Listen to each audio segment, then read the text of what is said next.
Tensions between Israelis and Palestinians have erupted into a firestorm. Israel is at war.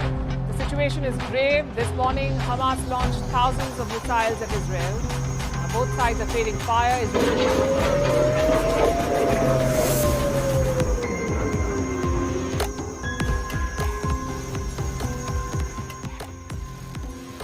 ये है छोटी सी country Palestine और ये है इजराइल। लास्ट कुछ दिनों में इन दोनों कंट्रीज के बीच वॉर चल रहा है।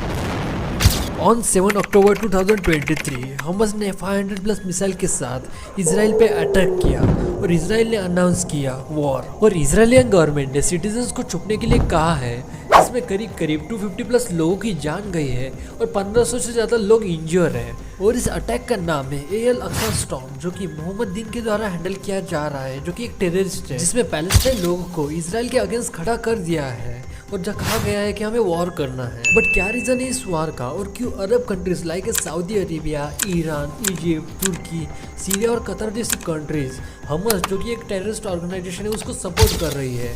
आज के इस वीडियो में इसी टॉपिक को हम डिस्कस करने वाले हैं, तो चलिए वीडियो को शुरू करते हैं। सबसे पहले हम समझ लेते हैं कि हमास और पैलेस्टाइन है क्या। सो जो भी पैलेस्टाइन है ये एक नेबर कंट्री है इजराइल की, जस्ट लाइक इंडिया पाकिस्तान। और जो भी हमास है ये एक टेररिस्ट ऑर्गेनाइजेशन है जो कि पैलेस्टाइन में रहती है। But on 7 October morning Hamas ने मिसाइल लॉन्च करना स्टार्ट कर दिए इजराइल के ऊपर और अगले 20 मिनट तक उन्होंने करीब 5000 प्लस मिसाइल लॉन्च किए, जिसमें करीब 250 लोगों से ज्यादा की जान गई है और 1500 से ज्यादा लोग इंज्योर है। बट अब सवाल आता है कि हमास ने अटैक क्यों किया।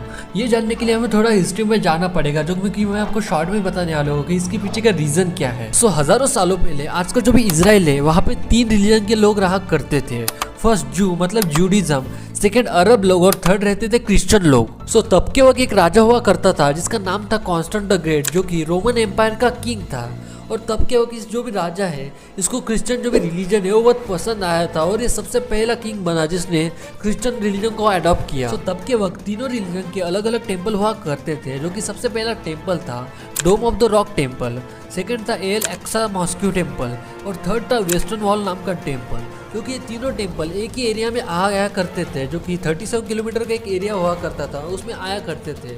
और ये एरिया तीनों रिलीजन के लिए बहुत इंपॉर्टेंट है, जो कि हम आगे इसके बारे में डिस्कस करेंगे। सो तब के और जो भी ज्यूज लोग हुआ करते थे उनके साथ डिस्क्रिमिनेशन होता था उस एम्पायर में, जिस रीजन की वजह से जो भी ज्यूज लोग हैं वो स्प्रेड होने लगे यूरोपियन कंट्रीज में। और यूरोपियन कंट्रीज में जाने के बाद वहाँ पे भी उनके साथ डिस्क्रिमिनेशन होने लगा, जिस रीजन की वजह से उन्होंने सोचा कि हमें वापस अपने कंट्रीज में जाना चाहिए। सो जो भी ज्यूज लोग हैं वो अपने कंट्री में वापस जाने का जब तक सोच रहे थे तब तक वर्ल्ड वॉर 2 स्टार्ट हो चुका था। सो वर्ल्ड वॉर 2 में ब्रिटिश और जर्मनी अपोनेंट में थे। सो जो भी ज्यूज लोग थे उन्होंने ब्रिटिशर को सपोर्ट किया था वर्ल्ड वॉर 2 में। और after a britisher own the war, जो भी ब्रिटिशर है उन्होंने सपोर्ट किया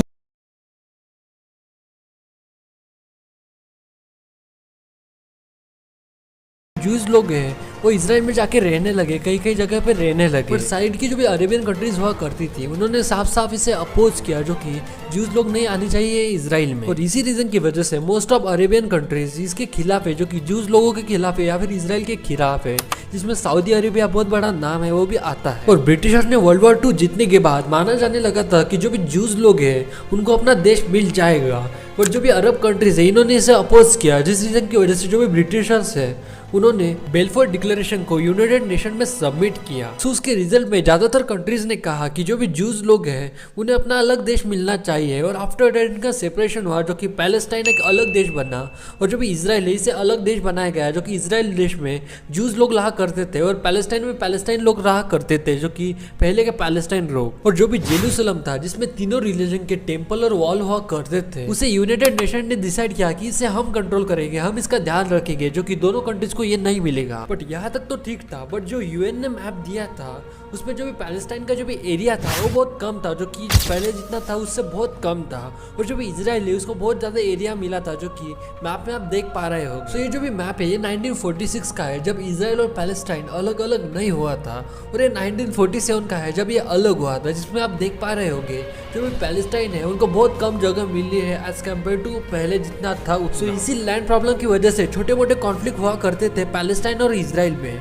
but in 1980 one group of Palestine उन्होंने एक ऑर्गेनाइजेशन बनाई जिसका नाम रखा गया हमस। और इसी ऑर्गेनाइजेशन ने रिसेंटली इजराइल के ऊपर अटैक किया है और इसी ऑर्गेनाइजेशन को कई सारी कंट्रीज टेररिस्ट ऑर्गेनाइजेशन मानती है, जिसमें सबसे पहली कंट्री आती है Canada, second Japan, Israel, Australia,